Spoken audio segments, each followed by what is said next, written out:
My esteemed panelists.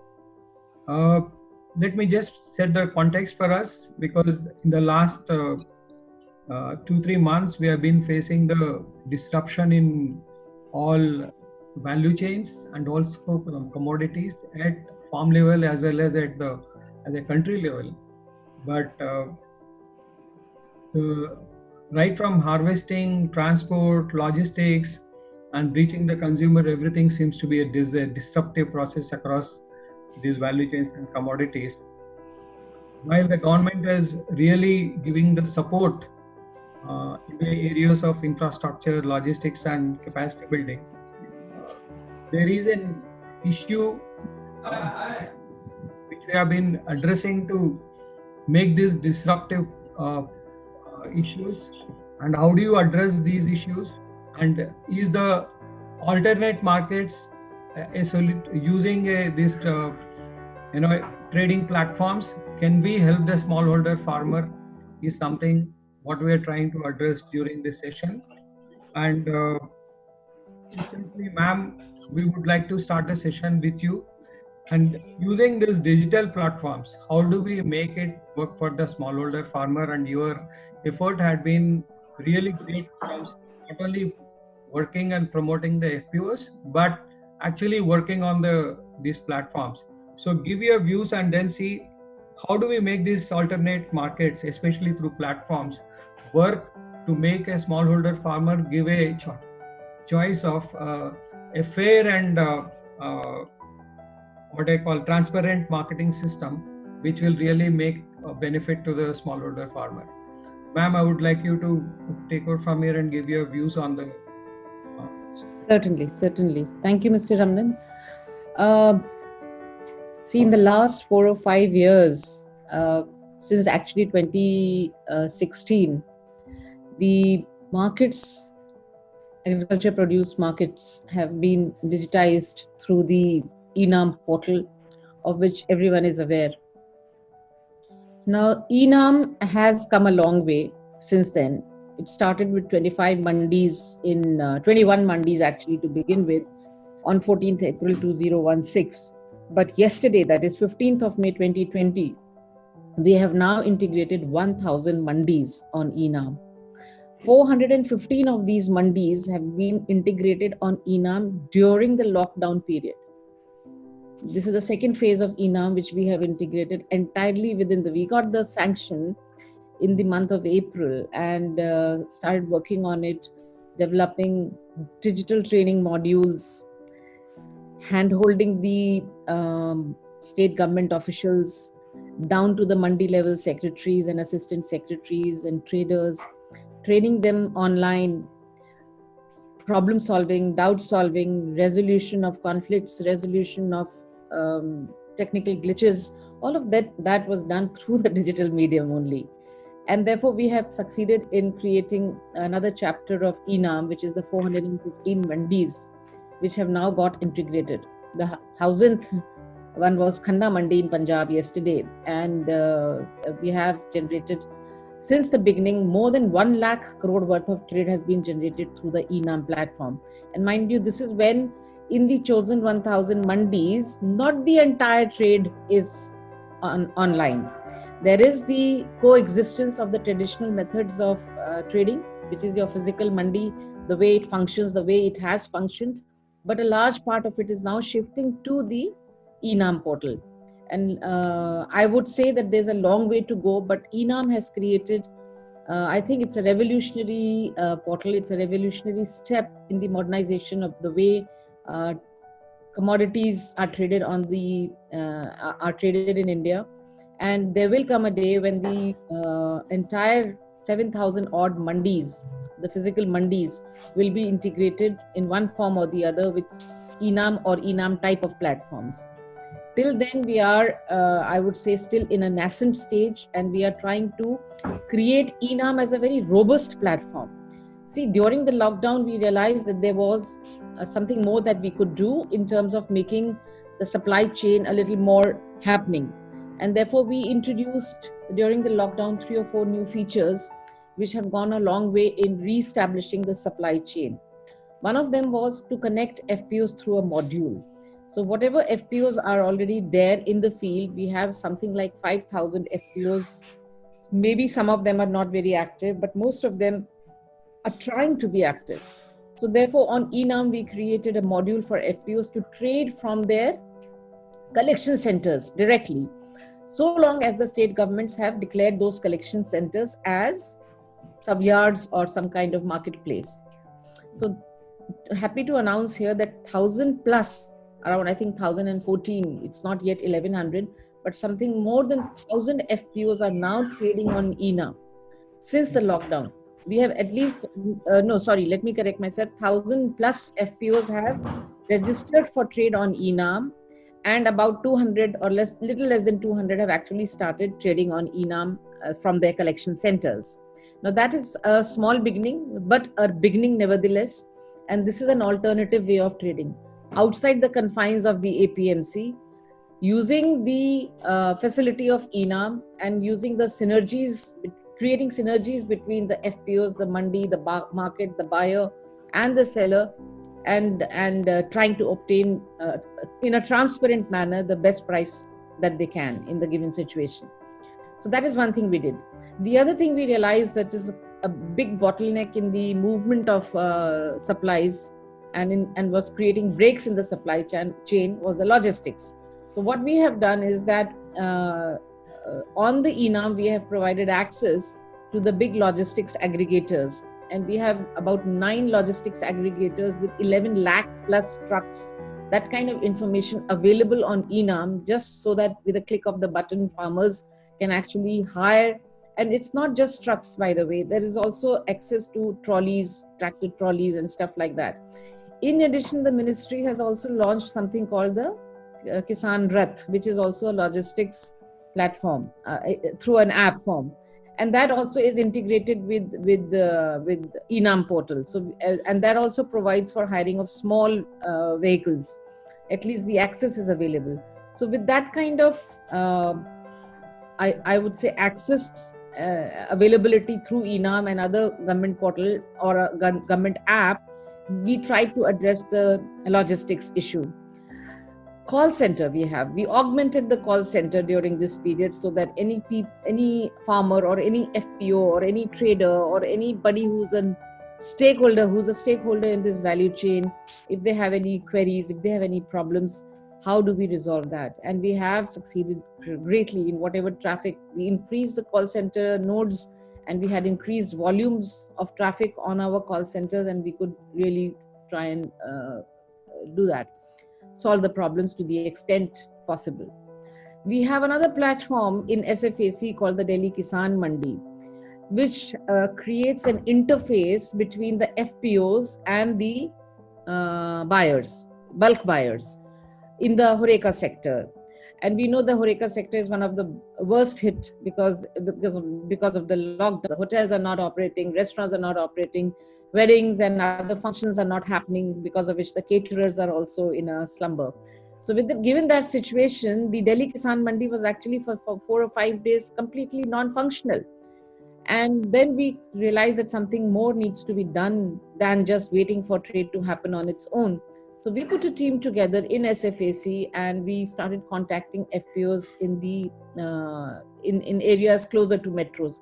We actually made Delhi Kisan Mandi Pan India, and we created a buzz around the FPOs and buyers, held meetings with many of the big companies, Big Bazaar and Zomato and Reliance Fresh and Spencer's and Grofers. All these people we held like this in a video conference, and we tried to motivate them to start buying and resuming the trade. And happy to announce that we did more trade through Delhi Kisan Mandi during the lockdown period than we have ever done before. And it was only through the special efforts that we tried to bring in 96% higher than the average. I mean, that was not a small achievement for us. And earlier we were trading with 10 FPOs and 6 buyers. Today we have a database of 242 FPOs on the Delhi Kisan Mandi. And they are not just trading in Delhi, but also in Calcutta and Bangalore and Lucknow.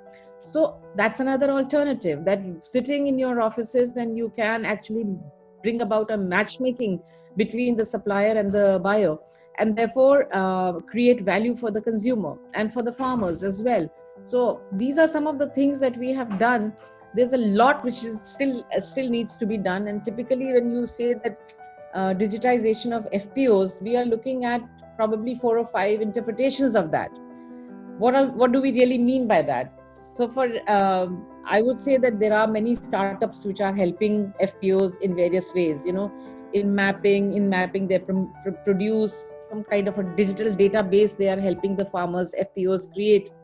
Then there is the whole question of capacity building for the FPOs, which is on the use of the digital platforms. For example, all FPOs may not have a very robust governing body or a board of directors, and or maybe they're not trained. Maybe they are just so used to trading in the conventional methods that they are not able to adapt to the ENAM. So we have a program for training them and hand holding them. Not only do we carry out physical trainings, virtual trainings, but also on our website we have videos available which people can access at their free during their free time and learn from that. So there is a plethora of ways. Then there is the whole thing about bookkeeping for the FPOs. They fall short of their compliances, and therefore penalties and all kinds of legal hassles are created for them.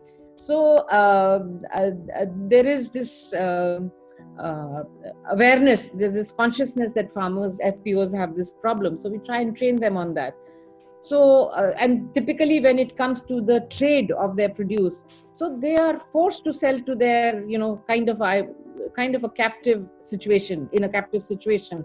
So they have these links from their fathers or grandfathers' times with the brokers in the mandi, and they come and sell there, and then whatever hisab chukta they have to do for loans and advances, they make do. So while that is respected and accommodated, I really don't want to comment on that aspect of the trade, because large part of India is still trading that way. But at least the availability of ENAM has ensured that there's a choice for the farmers. And yesterday's reforms, if you have seen, is going beyond that. There has been an announcement that there will be a central act which will cover the trade from outside the mandis. See, the APMC Act is applicable to the confines of a mandi. ENAM is also, kind of confined to the physical mandi. What about freeing up the farmer and the buyer and the sellers of other and all traders, etc., to buy from anywhere?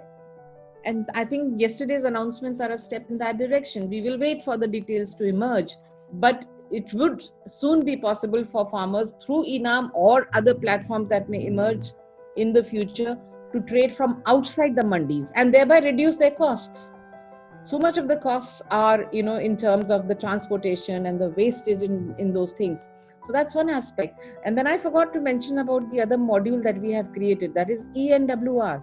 So therefore, if the farmer deposits his goods in a warehouse and obtains a receipt from that, that becomes tradable document. It becomes a tradable instrument.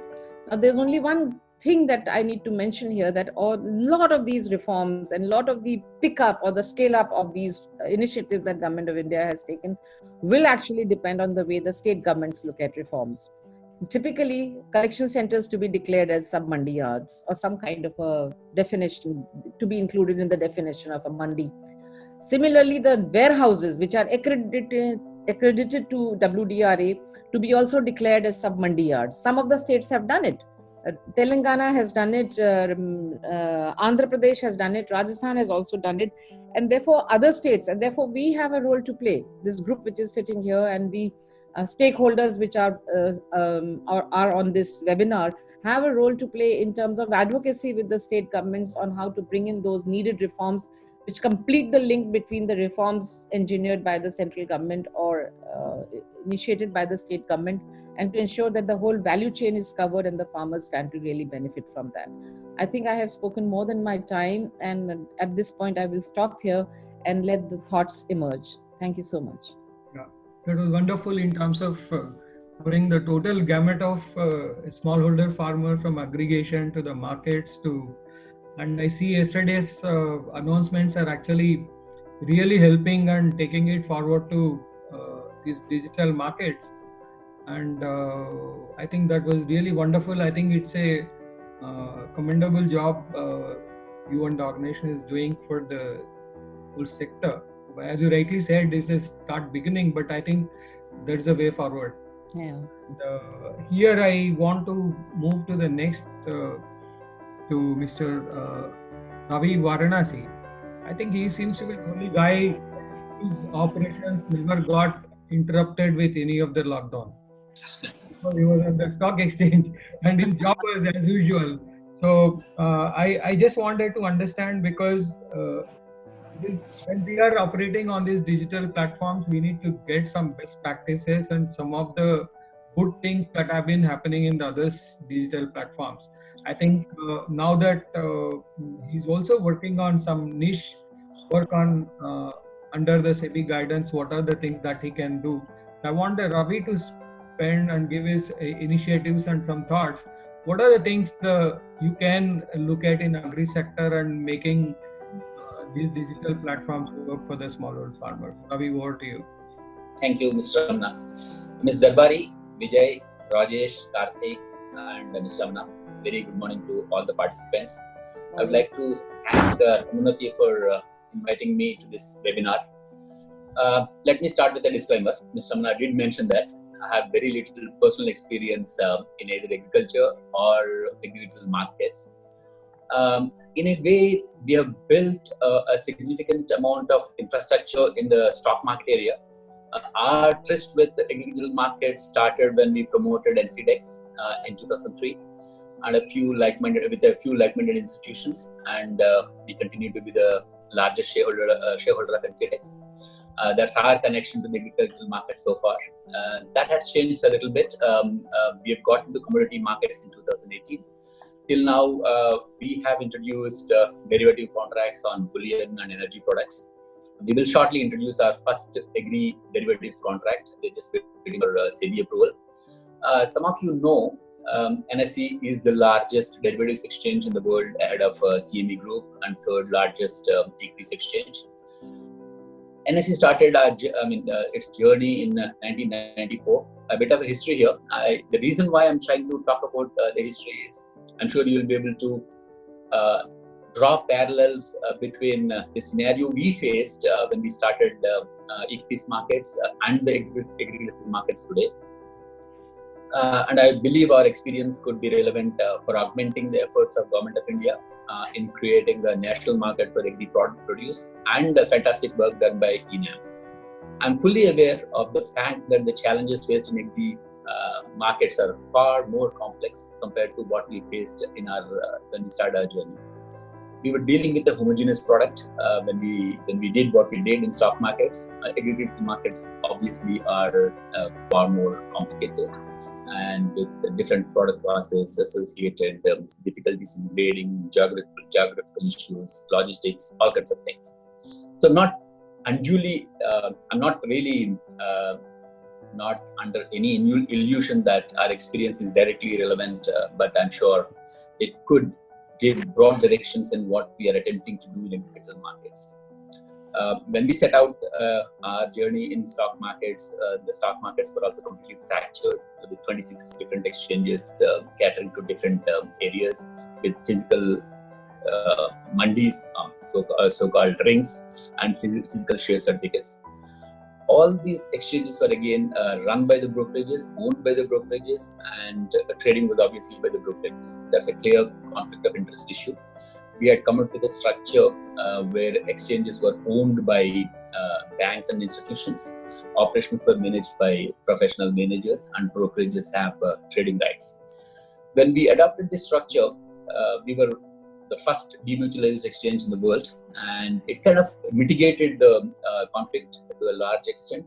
I'm sure this lesson is relevant for agricultural markets because how do we actually ensure that existing players in the market are integrated into the new scenario which we are all planning, and Ms. Darbari has already spoken about significant advances which have been made in that direction. There are again, when we started, there was hardly any telecommunications network in India. So we had to actually set up our own telecommunication network before we actually started trading. We have used satellite-based technology to set up some 3,000 VSATs across the country to kind of knit the entire country into a single operational finance digital platform. So, similar situation exists in agricultural markets. We possibly have to invest significant amount of technology, finances to ensure that we are able to knit this market into a single unit. While ENAM has done some fantastic work in this area, I'm sure a lot more could be done.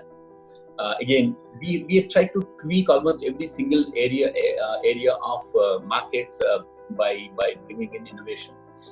When the physical certificates were in O, we actually used to move the physical certificates in collaboration with Air India at our cost, so that intermediaries and investors are not affected. But then we moved to completely electronic mode of settlement. Then we brought in settlement guarantee. Almost every single area of trading, clearing, and settlement, the single goal of ensuring that intermediaries and investors get the maximum benefit out of it. We brought in a stable regulatory structure that applied to all, whether big, small, without prejudice. We have set up an elaborate nationwide dispute resolution mechanism and arbitration mechanism to take care of the grievances that may arise. Mr. Ramana talked about our ability to continue to work. We have multiple redundancies, and not just one redundancy. We have a backup site in Chennai. We operate out of Bombay. Then we have created another additional site in Bombay separately, so that at any point of time, our operations are not affected. We will be able to continue to operate. So a series of redundancies have been built in just to ensure that we are available to the market throughout the period, irrespective of whatever happens in the ecosystem. Then we brought in this transparency through the entire trading and settlement system. That obviously brought in a series of good things for the market. The volumes obviously have shot up. Then we actually traded 50 crores in a day. When in the initial period, we thought we have achieved something dramatic. Now we trade almost routinely 50,000 crores every day in cash equities. And if you add derivatives, it will be some 2 lakh crores every day. And the biggest thing is the intermediation costs have dropped dramatically. We have seen almost 90% drop in intermediation costs. That is one big thing which will happen when you are able to bring a nation together in an electronic market. And while intermediation costs have dropped dramatically, members are able to still make money because of the soaring volumes. That's a significant good thing which has happened. As I said, we have got into commodity markets just about in 2018. We're again trying to do make a difference in these markets. Again, I'll briefly talk about bullion energy, where we have introduced a contract so far. So far, Indian commodity exchanges have been allowing only delivery of only London standard gold. So Indian refiners were not able to deliver on Indian exchanges. So we actually are bringing in NSE Gold Standard, which allows Indian refiners to deliver the gold on our exchange. So that will significantly change and possibly allow local refiners to kind of bring in the recycling of gold. Hopefully, it will reduce the gold imports as we go forward. We have been contemplating our initiatives in agricultural markets for quite some time. ENAM has already done a world of good for the markets. We believe we can supplement these initiatives with appropriate interventions near the farm gate in terms of logistics, assaying, grading, warehousing, financing, and marketplace. We've engaged with ICRIER, one of the premier economic think tanks, to identify specific areas in agricultural markets that would make a significant difference for the farmers. ICRIER is conducting a detailed study for us on 6 crops and major geographies associated with these crops. We're expecting the first report next month, and that would possibly guide our initiatives in agricultural markets. Yesterday's sweeping reform announcement by the Honorable Finance Minister will help us navigate the process far more efficiently.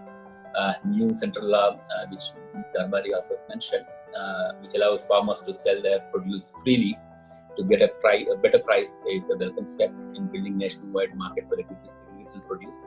The 1.5 lakh crore package to strengthen infrastructure and logistics will give a huge boost to the sector and could help us in our endeavor to build markets that help farmers.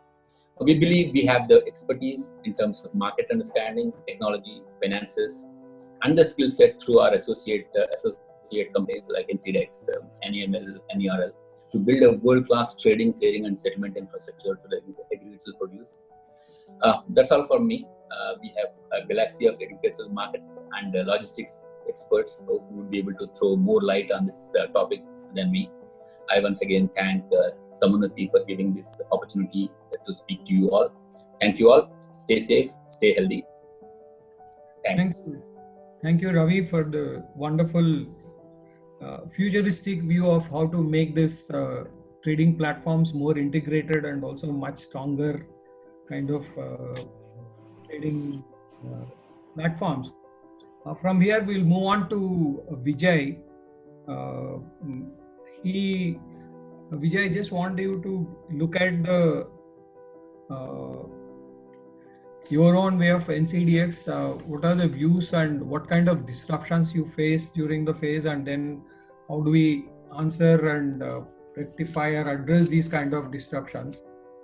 And secondly, I also want you to address on your Agri Index, which you're talking about, and your suggestions on how do we integrate these kind of platforms, and talking about futures and options, and how do you make them work for the smallholder farmer?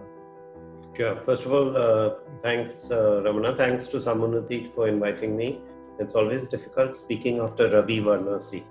Yeah, I think NCDEX set us, NSE set us on this path, and I think a lot of the work of NCDEX has leveraged the skill sets at NSE right down to the trading platform we used and the settlement sort of knowledge and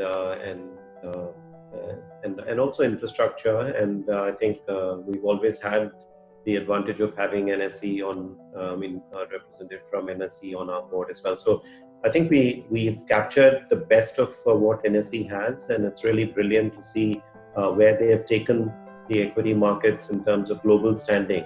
And I think it's a bit maybe unfortunate that the same hasn't happened in the agri markets, which is strange because India's number one, number two, number three in almost all the production numbers or consumption numbers for agri commodities. So maybe it's time has come, and I think yesterday's announcements, as Ms. Darbari pointed out, maybe just what the doctor ordered in terms of both intent and the means to get some important changes made to translate this potential into reality.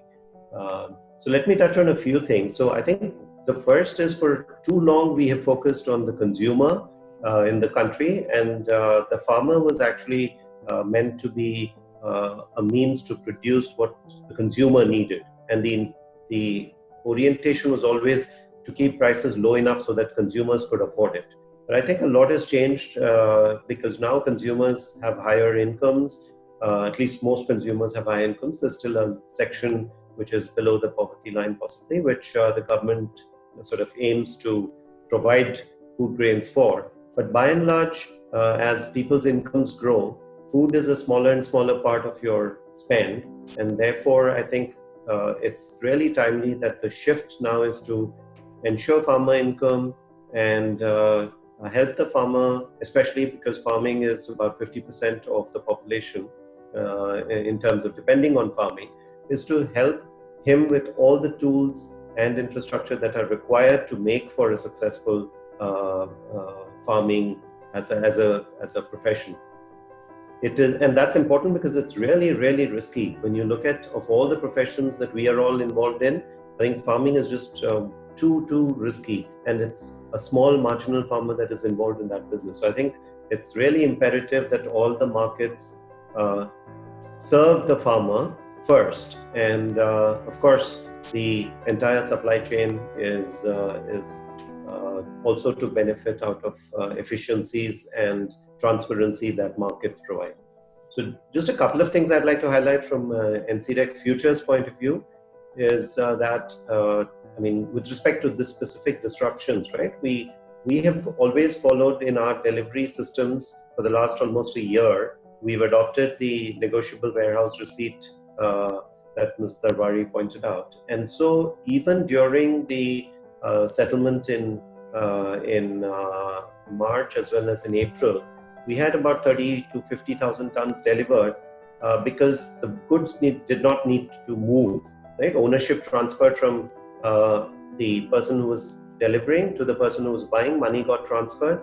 And so ownership transfers need not be done simultaneous to the owner being physically present and the buyer being physically present and money being physically exchanged as it is done in the mandis. So I think one of the things that clearly the futures market has done over the last 13 years is that to separate these layers, to separate the financial layer from the physical layer from the documentation layer. And today, thanks to COVID, we are trying to say this is what should be done even in the mandis. And so the mandis are where we had assumed that the buyer and the seller and the goods and the truck and the labor all have to come to enable a transaction. And that's the most inefficient, high cost, low efficiency model for which may be okay for some commodities which are high value commodities, but definitely not okay for large crops which can be handled in bulk, can be stored and converted to warehouse receipts and then transacted over markets. I think one of the maybe forced changes that we are now going to go through is what anyway should have been occurring for a long time, especially for the size of Indian output as far as grains go. And the perishables are a totally different category, and maybe we shouldn't mix these two things up. The other aspect that I would maybe want to highlight from an NCDEX futures point of view is that typically the government has been helping the farmer all along, and in the process helping the consumer. So it's the government that has stood there and said, I will pay you MSP, but I will ensure that if you have a crop problem, we will support you. And that's helped India become move from a deficit nation of food grains into a surplus nation of food grains and milk and so on and so forth. And this transformation cannot continue along the same lines, because now it's become even too big for the government to sit and buy 100 million tons of wheat and 100 million tons of paddy and so on and so forth. It's just not budget. There are no budgets for that size of support, that size of physical holding, and so on and so forth. So I think one thing that the futures market does is to allow the same thing to happen without the government being involved. So that the farmer uses a futures market and the buyer buys the commodity, and the farmer doesn't plant the commodity until there is a buyer. So today the buy side is actually enjoying the fact that the farmers produce all this maize or produce all this wheat and then go about searching for a buyer. And in the absence of the government buying, and even now the government doesn't buy a lot, it buys maybe 20% at best of the total crop in most of the crops, and in other cases it may be 1%, 2%. In maize, for example, the MSP is 1,700 and the prices are 1,100.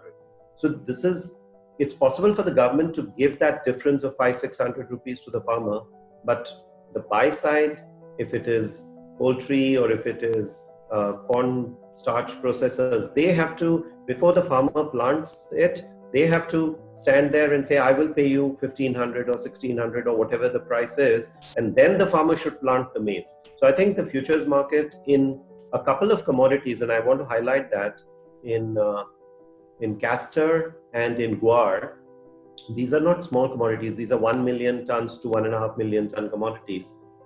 In these two commodities, there is no MSP, there is no storage control order, and these two commodities cater to 80% of global demand of products that emanate from these. Both are industrial crops, and both have active futures, which are the only futures contracts in the world are on NCDEX. And the farmer and the trader and the buyer and the overseas entities are able to give these price signals to farmers. So the farmer grows more if the prices are higher, and sells it to traders at that price, and traders hedge themselves. And then if the prices fall, the farmer cuts back on his production. So I think this model of using the markets to help farmers, I think is the future. And so I'll maybe stop at that, because risk management is critical. If we are going to depend on the government for a lot of this support, it's going to be tougher and tougher as we grow into larger and larger crops. And yet farming cannot continue without very strong risk management. So I think ways and means of using futures and options, I think a whole slew of possibilities are there. The one big signal that was given yesterday by the FM was the recognition that we need large amounts of money which is available with global traders and with large Indian trading companies to come in and buy the crop from farmers. I think one of the bottlenecks was the storage control order. If you have 100 million tons and you say the storage control order is 500 tons, so who's going to come and bring money? Then the only person who's allowed to store is the government, and then government has to sit on 50 million tons or 70 million tons. So and is still not so if someone private sector holds 1 million tons, he's considered a hoarder, and if the government holds 50-70 million tons, it's not. So now I think with this change, this will change a lot of things. Now it is that this capital is encouraged, this capital will come, it is not treated as hoarding, it's treated as valuable capital which is holding the crop from sowing for the next 12 months that it is going to be processed. And all these entities which hold this crop are going to hedge themselves on the futures market. No one brings in capital actually and holds it. If you look at the big four of commodity trading agri companies, none of them makes more than 1% of turnover in their balance sheets for the last 100 years. So the reason they do that is they don't sit and speculate on the commodity. They buy the commodity, large quantities of it, and they hedge it on futures. So they just make money on holding the goods and gaining from a small margin for the work that they do in holding these large commodities across the season. So I think that's one critical change which will certainly enable government to reduce its budgetary exposure in the commodity sector and allow private sector to step in and fill the gap. So I think that's one. And finally, I think Mr. Darbari mentioned ENAM and other markets. I think what we would certainly like to see is the government using these tools or these markets themselves. We yet haven't seen the NAFED and FCI begin to use ENAM for procurement from farmers. So FCI runs its own mandis and NAFED runs its own procurement centers. So I think ENAM is brilliant in the sense that, and ENWRs are brilliant in the sense that the government can set an example by using these markets for their own purchases, which hasn't happened yet. So we look forward to the utilization of these. It's almost like UPI. If UPI exists, all nationalized banks and private sector banks are using UPI run by NPCI.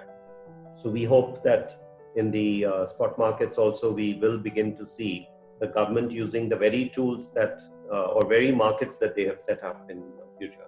So with that, I think I'll take a pause and thanks, Vijay. I think it actually makes much more sense to us for us to understand how these storage control order and the APMC reforms can increase the trading volumes and the opportunity that exists for existing platforms and also our own platforms to make it much larger than what it is today. And I think all other players who are otherwise trading in a under the so-called local traders would, I think, start participating in this thing. I think we're able to see the magnitude of these reforms through your few minutes. Thanks so much, Vijay. Now we'll move to Rajesh ji on the NEML. I just want you to understand how is that price discovery is going to make a difference in terms in the new normal that's going to happen, and what are the issues you are facing on the ground in a normal life and also during this post-COVID issues. I think I want you to throw some light. How is it going to really help the small farmer in terms of price discovery? As I think one of your, you will be one of the person who will be able to really give that idea to the rest of the agri world. Yeah. Thank you, Mr. Ramana, and thank you, Samunati, for inviting me. what to say. We have most of the people they have talked about it. So I would start from bottom up. Right now I'm in a village in Bihar, and what I have seen is it's around 80 kilometers away from Patna. And I will quickly come to how this is important for all that we are talking about. It's not less often that the purpose for which things are being done gets subsumed, and that purpose is never part of a monitoring matrix. So that we have already talked about it. We have not heard how much more money a farmer has made because of the interventions. Way back in 2009, Vijay was there, I was there, Mr. Ramaseshan was there. We were all looking at what to do. And that's when we said, okay, the government has done a future marketplace. Why not do a spot marketplace? Because unless you have underlying, the future markets may not really grow. So there we made an announcement saying, okay, we'll modernize markets. Since then and now, so in 2014, we had a 5-year long journey before we made the first electronic market live. That was in 2011.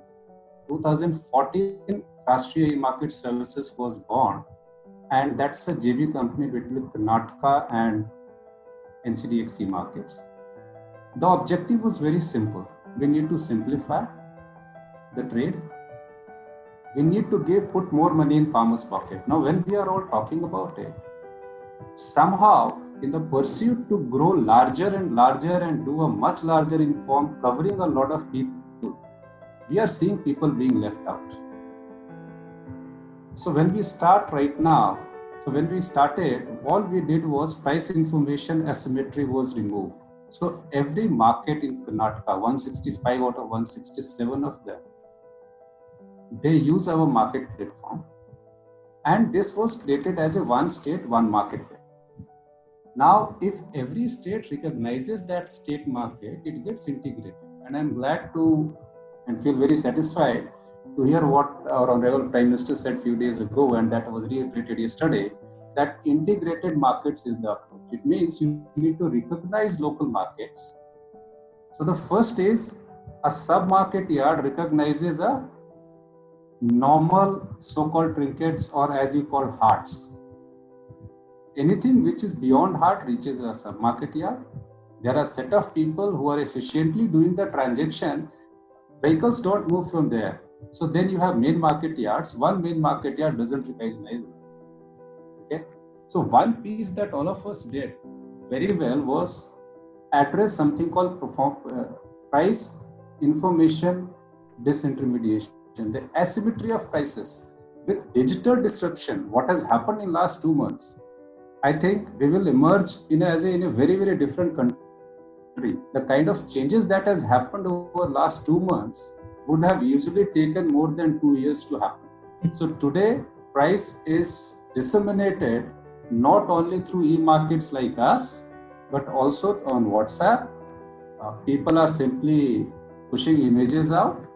You have all kind of apps running around. So what used to happen earlier in apps is now in newspapers, then it went to TV, now it is in apps. So you want to do anything low, there is an app. So a host of apps-based platforms which has certain mission and they want to arrive, but all of us cannot do everything. So government has taken a big bold step in terms of announcing and continuing its commitment to reform agri markets. And this consistency over last 6 years is really gladdening, because we can say that yes, there is a determination to see that a farmer directly is linked to a buyer. So as e-platform or e-trading as has been called, we need to distinguish between two things. Like eNAM is a big program. I'm really grateful to SFAC who gave us the first opportunity in 2014-15, where we were the first one to start a FPO based market. We were the first one to say that it can be procured for MSP. And thereafter, this has become a big movement within limited means that we have as a company.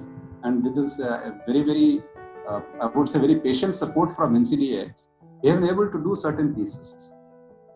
So price information distribution is fine, but it is not enough. The second step that all of us need to take is towards objective quality-based trading.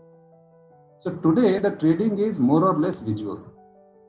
The kind of markets we have is a high, it's like a boom bust market. At a certain time you have more than a kilometer long queue. On other months there is none. So if you have a base of fundamental pricing, how are you going to base your pricing on a mandi? The price. So this brings us to a very basic second step. How do we create an objective price-based, objective quality-based market? The third step, recognize the existing infrastructures. I'm a big fan of what Bueller does. Bueller machines are the only machines which can possibly substitute your quality assaying parameters. As a farmer, you take the produce near Gulbarga and there is this machine out there.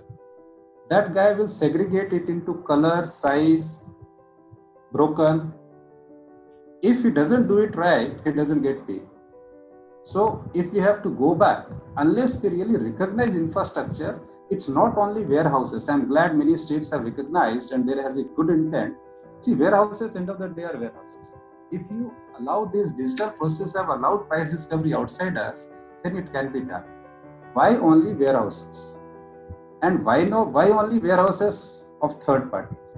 Why not every warehouse is recognized by ENWR? Continuing with what Vijay was saying, why not all CWC, SWC warehouses are the first one to adopt ENWR? We'll have more than 100 million ton right there. Government promoted hedging through futures. Why not? And Hafed was the first state to really adapt futures. There is a Harvard case study on it.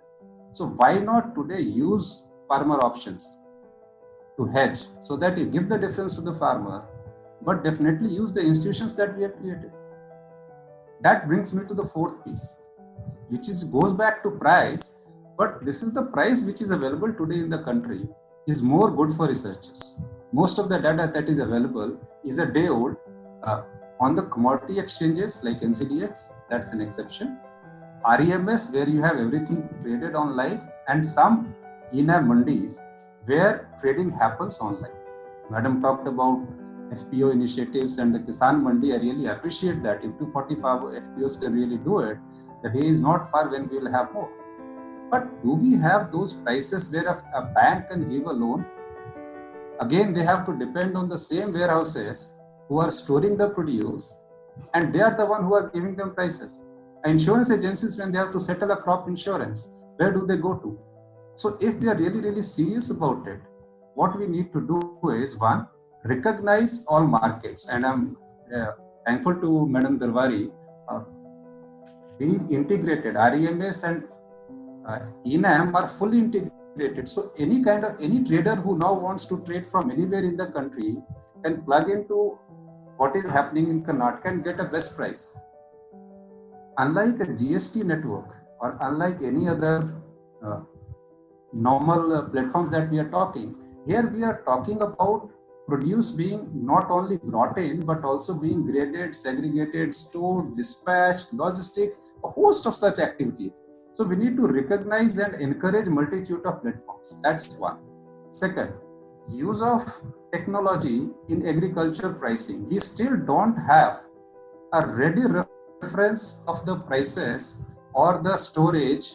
For example, that what happens in coffee abroad.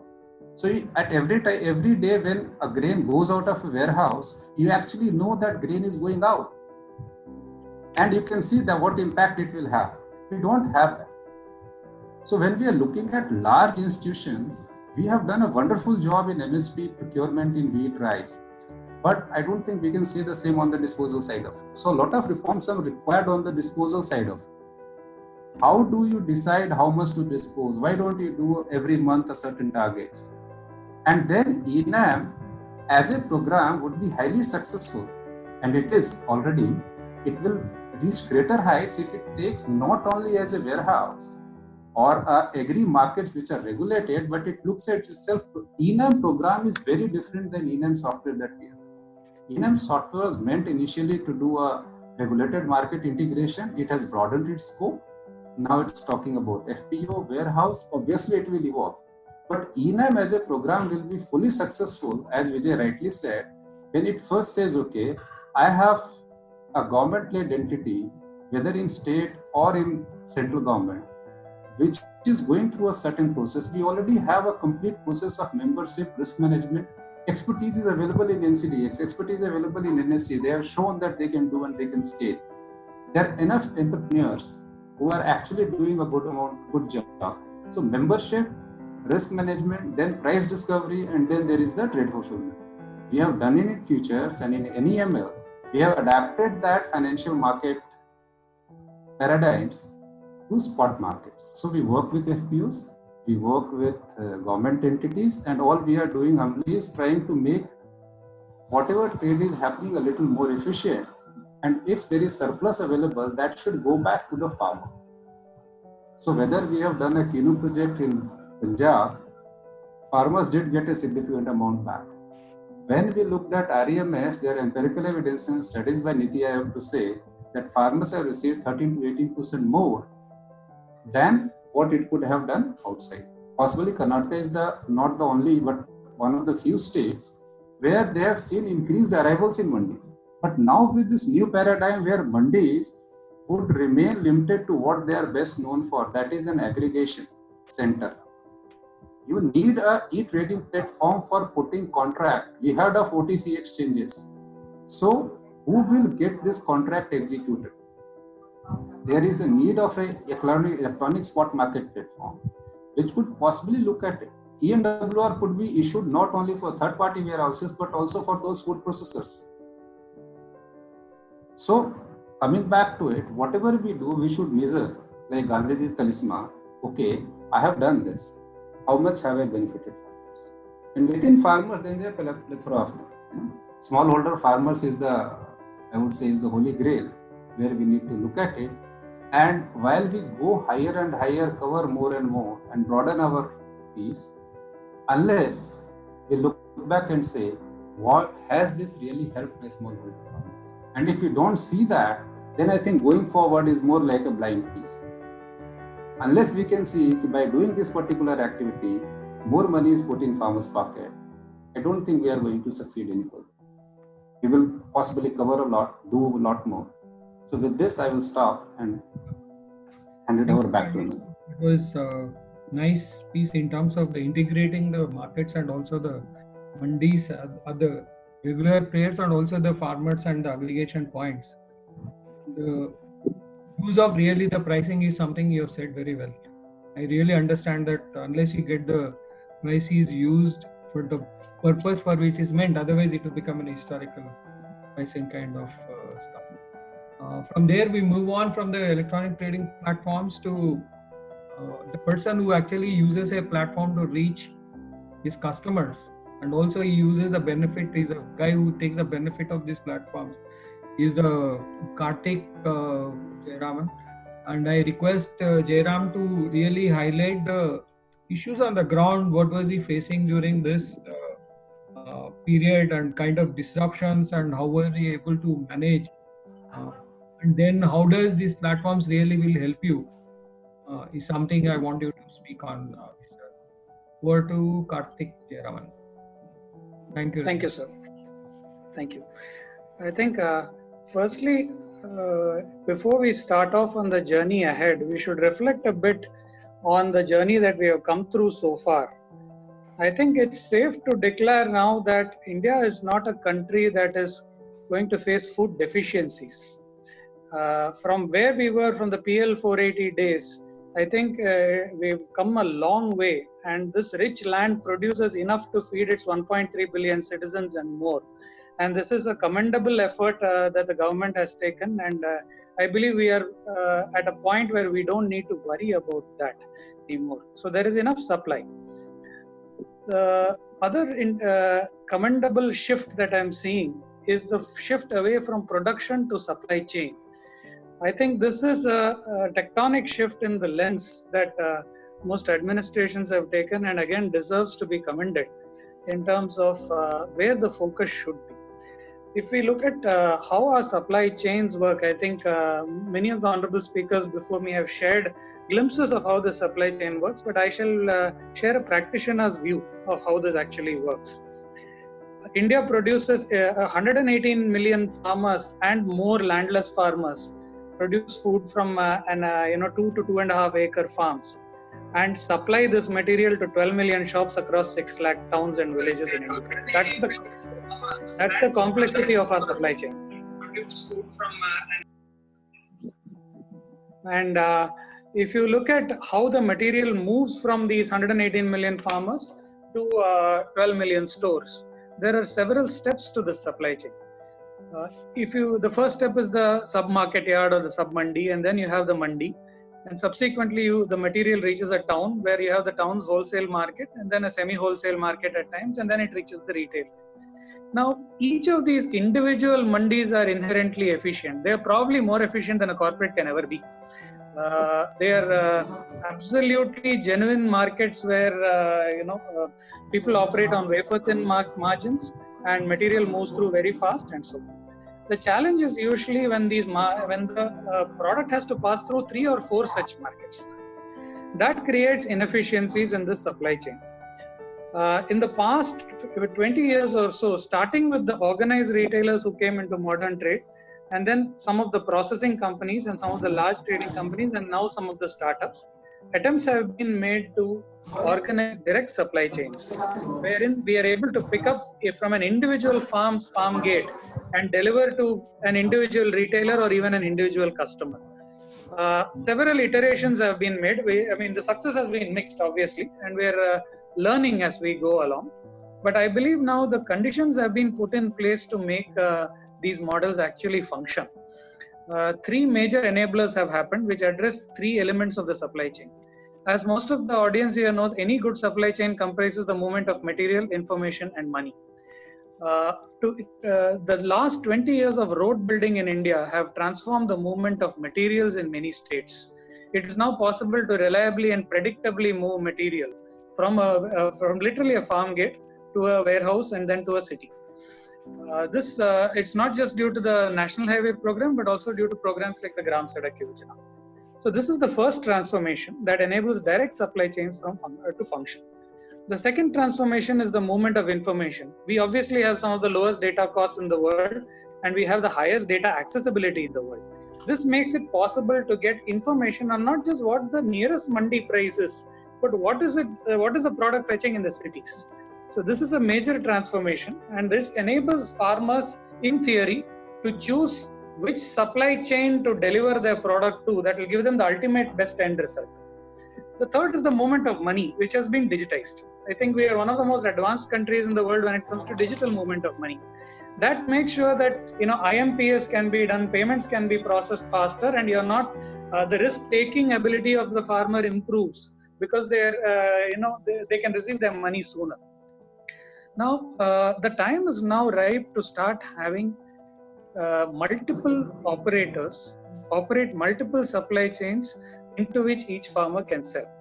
I think the honorable members on the panel spoke about multiple marketplaces. When we try to rent out a house, we have a choice of 99 acres or other platforms or housing or many other such platforms on which we can choose to put our house out. When we sell a used car, you can go to an umpteen number of platforms such as a Droom or a Cars24 or go to a physical broker. Why shouldn't the same choice be available for a farmer? Today, while we are looking at a long supply chain, it is important that the 12 million farmers feed their material into these 7,000 mandis. And from there, it moves to another set of market yards and then it goes through. So we are constricting the flow of these products into a limited set of mandis. In that direction, the most recent announcement by the government is commendable, where it indicates as at free purchase.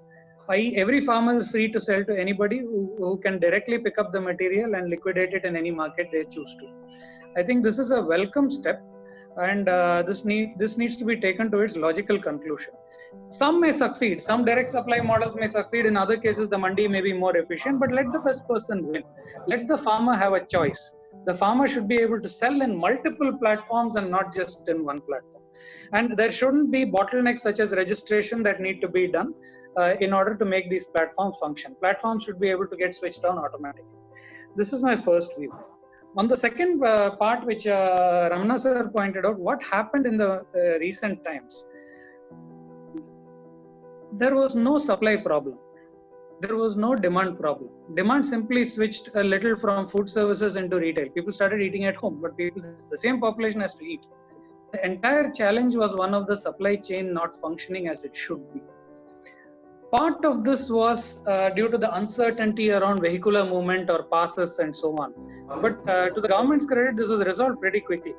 We as a company were down only for 24 hours till we got our passes. After that, we were functional. What happened was a number of other things. People couldn't find ways to reach the farmer. The intermediary could not reach the farmer. The farmer could not reach the mandi because trucks were not available. In many cases, for long haul trucks such as the ones used for moving onion were locked up on the highway carrying non-essential goods, and they could not free themselves up. Drivers didn't want to come. So this isn't so much an issue of a set of regulations preventing movement, and that part was actually solved pretty quickly. But the physical inability of the supply chain to get itself restarted, that was the primary bottleneck that resulted in the supply chain breakdown. And I'm sure many people in the audience would have experienced that in person. So did we. We've seen this in many cases where many farmers went online to put up their harvest that was coming up.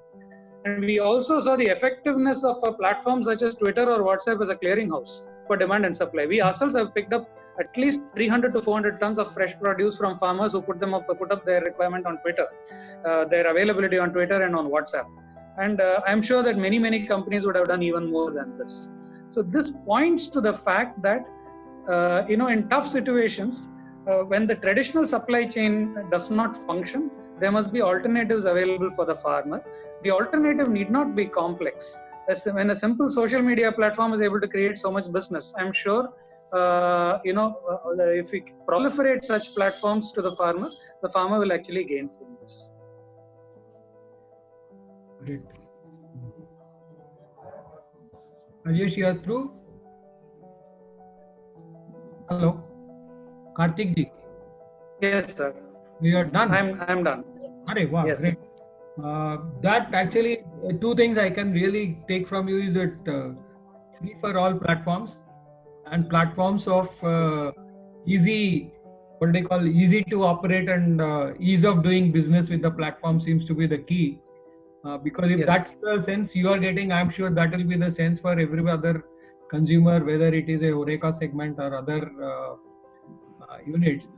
Ma'am, can I request Darbari ma'am to just in 5 minutes give some takeaways or some kind of a overall, what did you feel about the whole discussion? Then we'll open it for questions, about 3-4 questions. Ma'am, a short review of what you think. Yeah, because thank you so much. Enam seems to be the one which seems to be not only it has got the scope to expand, but also make it ease for operating to the smallholder farmer. Yeah, thank you so much. Yeah, in my earlier segment, and thank you to all the others, Mr. Sinha, we've talked about these issues with you in the past also. Mr. Ravi Varanasi, Mr. Vijay Kumar and Karthik Jaram, I was really impressed with the way you gave your inputs on this. From my earlier segment, I talked about the as-is situation. Where are we? We are doing Enam, and we have made Enam a more robust platform than it was before March the 20th, when the lockdown happened. And since then, where have we reached? But let me also put in a word here about where we are in terms of the future, or where we would like to be in the future. Everyone is aware of the program for 10,000 FPOs to be launched soon. I don't want to take away from or steal the thunder from when it is formally, it has been formally launched, but we are still waiting for guidelines to be formalized and we start rolling with that program. But think of a situation where 10,000 FPOs are going to get about, 50 lakh to 1 crore farmers organized through these institutions which will come up, and what it will mean for them in terms of organizing their trade and getting greater benefits, both in terms of cost reductions as well as having better infrastructure or having better marketing avenues or finances for that matter. And that would really be the game changer, according to me, in terms of how farmers will sell their produce in the times to come.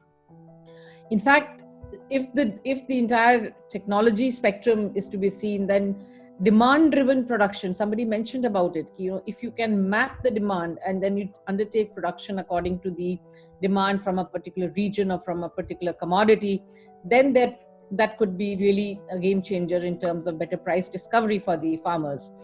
So those 10,000 FPOs, please do look forward to it. I am really very gung-ho about that, and I feel that this would be really something which will benefit the small and marginal farmers.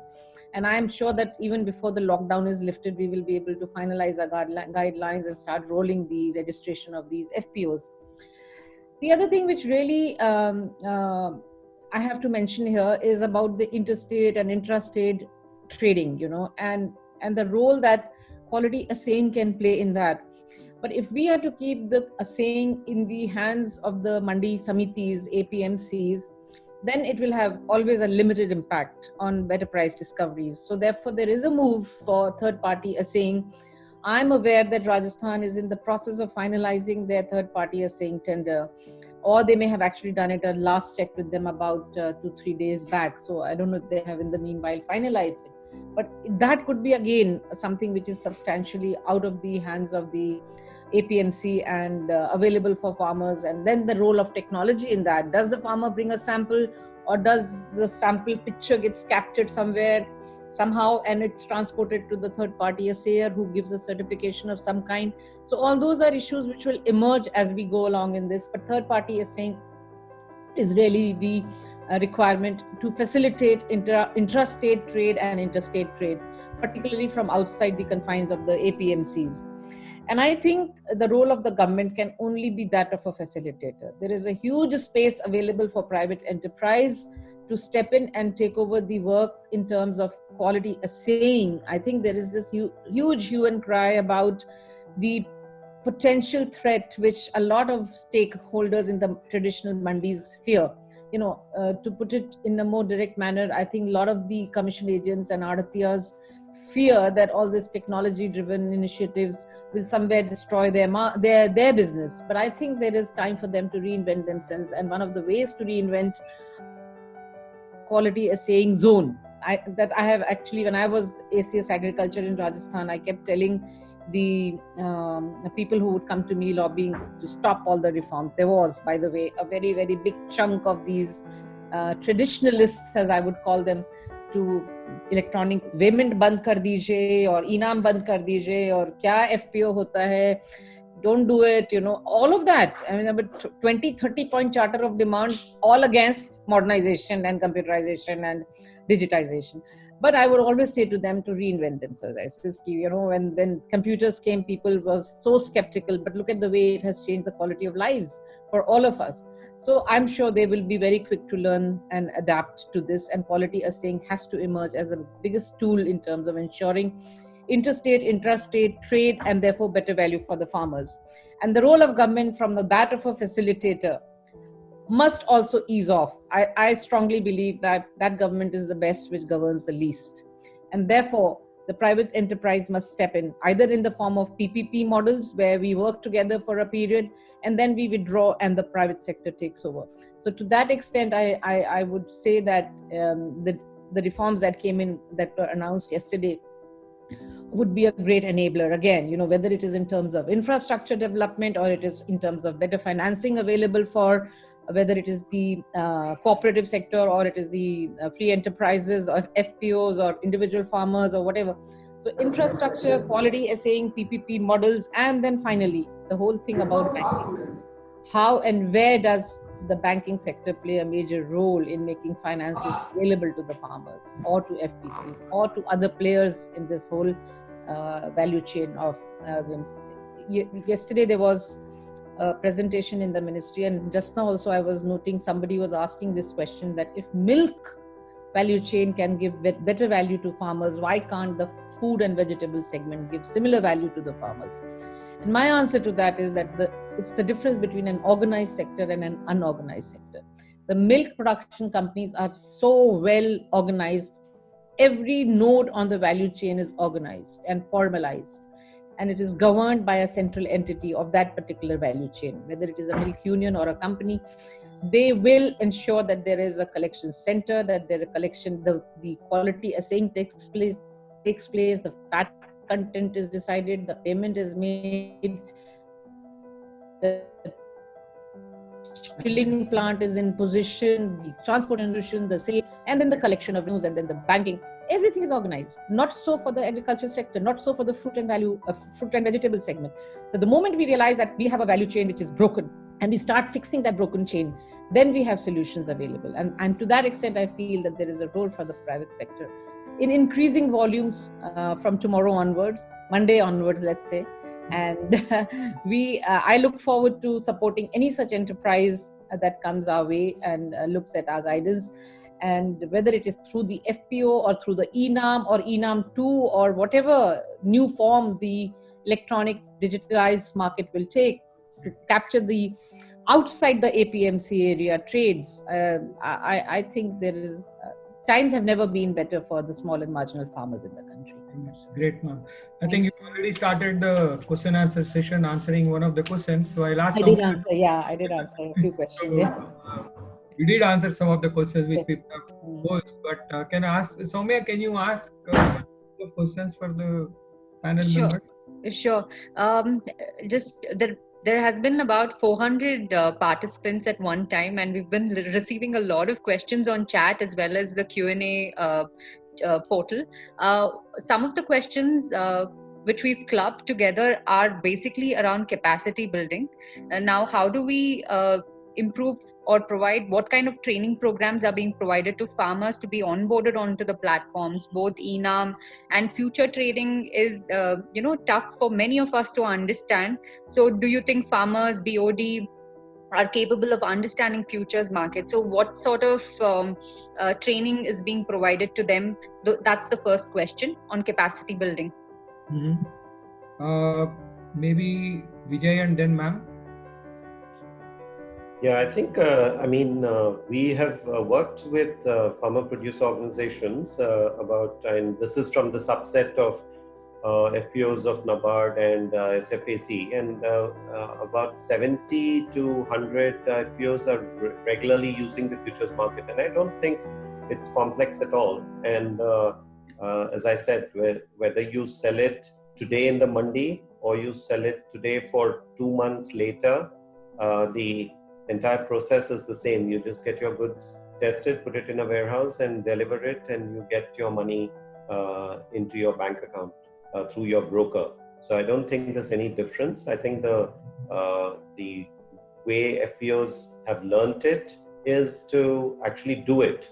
So once you do it once and you've locked in a price, then you know that you've locked in the margin between your cost of production and your output price. And I think, as I said, until the government buys, that's one way of locking in your price. For those farmers where the government buys, the alternative is only the futures market or contract farming, where corporate is buying its potatoes or its tomatoes from that farmer. But the farmer should lock it in. I think futures is one way. There could be other ways, but if they don't lock it in, then they can be in real trouble. Okay, great. I think yesterday's announcement covers this contract farming, transportation, logistics, and capacity building. Also, there's a fund that's been created. Ma'am, what do you think is the way we should train the FPOs on getting them ready for the future markets? Well, I think there is a whole lot of training gaps to begin with. And we in SFAC, we do a training needs analysis. And we have institutions which are onboarded with us, like we have the BIRD from Lucknow and Vamnicom, Pune, and similar other institutions, which do a lot of training modules for us, for our FPOs, for their board of directors, and for their professionals. And they have been very good programs. We have got an assessment done through Manage, also Hyderabad, as to how good these programs have been, and very encouraging pictures. And of course, as the time progresses, you will have more and more need for newer kind of training. Futures training, I think the answer which has come forward is very good. You do it and you get trained. And most of us have learned our trading on similar lines. And therefore, I think the more and more number of people that you get onto these electronic platforms, digital platforms, the more and more you will empower the farmers in terms of their capacities. So I think doing is believing, and therefore with inputs from training institutions. And by the way, ENAM also does its own training programs directly on the field during their operations.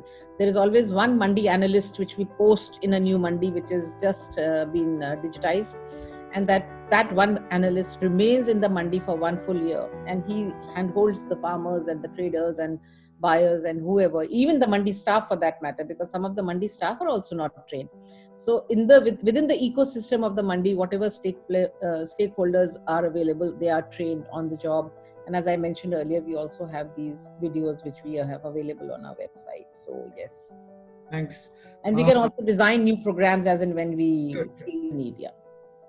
Good. It should be available to the whole. Yes. Yeah. Soumya, any other burning set of? The other set of burning questions was around yesterday's announcement. So abolition of APMC will support farmers, or will it reduce their bargaining capability? What does interstate trade to be made barrier-free means? That's the question. Okay, who wants to take it? I think APMC abolition is not the focus. APMC, which is the domain of the state governments, remains as it is, in the sense that within the mandi confines, which has a very well-defined area, the trade will continue as per the reforms which we keep on bringing about from time to time. What we are now trying to achieve through a central act, I think if that is what the reference is to look at the possibility of freeing up trade from outside the mandi. If some farmers want to conduct their trade, say for example, from their farm gate to a buyer let's say to a company which is into making atta, then why should he have the compulsion to bring his produce into the market, into the mandi yard, and then sell from there and bear all the costs additionally involved in that? So the idea is to free it up for both the buyers and the sellers to buy from anywhere outside of the mandi. So that would be the new act, I think, if that is how I have understood it. But it is, we have to wait for the final contours of that act to emerge. The idea is to free it up, bring more choices for the farmer, as Mr. Jairam talked about, let the farmer have choices. No other industry in the world has any other restriction as the farmer has, that you have to sell in a particular mandi, you have to sell through a particular set of people, you may change between them, but really they are really one kind of a captive market. So the idea is that, and I think if and when the reforms come from the central government side, they will free up the market even further. Great. Soumya, one more set. One more on finance. This is to do with the warehouses that are not under the WRA Act, and they are still issuing physical warehouse receipts over the ENWR. So, and at the same time, all financial institutions lending to the traders, farmers, by accepting both physical warehouse receipts as well as ENWR. What can be done to resolve the issue? Then the other question of considering the perceived credit risk and absence of guarantee mechanism in agri, what can be risk aversion strategies for financial intermediaries in the agri value chain? That's the second one. Okay, somebody on warehouse receipt finance? Yeah, I think on ENWRs, there are at least 22 banks which are now funding against ENWRs, and but the banks have not made it mandatory. So I think the person who is financing the loan, if he's happy with a physical warehouse receipt, then it's the financer who needs to make the transition, unless of course it's mandated by the government. I think that process will happen, because the advantage, and let me just give the advantages of the ENWR. One is, as I said, there is a legal sanctity to an electronic negotiable warehouse receipt under the WDRA Act. So in a court of law, you can prove that you are the owner of the goods. The second is that there are multiple layers of supervision. On the exchange, for example, we supervise. Our warehouse service providers, of course, are responsible for the goods. We supervise. The regulator, SEBI supervises, WDRA supervises, and therefore there is these layers of supervision is what gives strength to the ENWR, that the goods are there, that they are of the quality that they purport to be, and so on. So I think this transition will happen, as I think maybe Ravi can throw some light of the transition in the physical shares to DMAT. I don't think it happened instantly. I think even there was reluctance to change habits, and maybe there could be some ideas as to who triggered that, and including the regulator possibly. Yeah, then when the depositories were set up and then the option was given, initially very few people have actually moved to electronic mode, but a few people continue to hold on to the physical share certificates. At some stage, regulator had to intervene and then say that anybody who's delivering on the exchanges had to necessarily deliver in electronic form. So that changed the game in one shot, and now almost entirely electronic. I think people tend to live with what they're comfortable. So at some stage, intervention wouldn't be required. It's good for everybody actually. The problem is the push has to come. Unless there's a push, sometimes even good things are not accepted by the market easily. So I think that push possibly has to come through the regulator or the financiers, as Vijay mentioned. Okay, Soumya, are we kind of through with the time? Yes, Ramneet sir. Then I'll just make a concluding saying that all these platforms, I think what we are looking at, digital platforms should make the ease of selling for a farmer, including a smallholder farmer, easy. But two, we should have a choice of markets, and at some stage I see all these platforms are integrated and they work and they talk to each other. And the fourth one, I'm also seeing what we can explore is can we look at social capital as a part of accrediting the warehouses at a farmer producer organizations and make them as a kind of a legal platform for financing. So if you would really ask me, my dream is to have every cluster of FPOs to have one go down which is accredited, and also have multiple terminals, so that farmer just walks in and takes his call whether to sell it there, he wants to sell it in spot, he wants to store it, or he wants to have a contract. Everything should be done at a cluster level of FPOs kind of a thing. I'm showing of collective. It can be any legal form, but that's the kind of dream I think we should see. And then certainly the integration and the ease of operation and choice to the farmer seems to be the coming out as a major way forward. And I think ma'am and others have really put it in terms of making it work. I think everybody is doing their bit, but I think somewhere that integration and then working together it seems to be, and we are in the very right time. Yesterday, day before, were the announcements from the Prime Minister and the Finance Minister for farmers and farming community and agriculture. I think this is very, very helpful in understanding some of the, which look very small, but seems to be the scope of those reforms on APMC as well as storage control order can bring it to our agriculture. I think with that, thank everybody. I think it was a good time and very well timed and amazing things that have come. And probably we also take somebody from Ravi who is able to operate seamlessly in disturbed conditions like this.